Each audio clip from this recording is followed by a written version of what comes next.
Hey everyone, this is Tim from YourSixTech. Today in this video, I'm going to show you how to easily screen mirror or cast your Samsung phone over to your TV. Now, this is very easy to do on your Samsung phone. Simply swipe on down from the top, then go over to the right, and then look for the setting called smartview right here.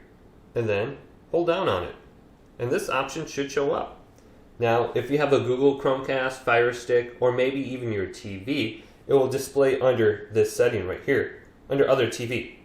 Now, make sure you're also connected to the same Wi-Fi network as your TV. So you can see Scump, I'm connected right here. So go back to Smart View and then simply tap this. So I'm going to connect to my family room TV. Then also I have a Fire Stick right here located there. So let's tap this, then go to Start Now. And now on my TV, my phone is displaying on it. Then at any point in time I can pause it right here, change the aspect ratio, or disconnect right there.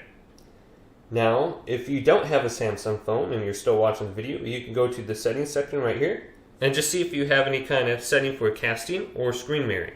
Hopefully this video did indeed help you out. If it did, leave it a big thumbs up and subscribe to my channel down below for more tech up videos coming up next on YourSixTech.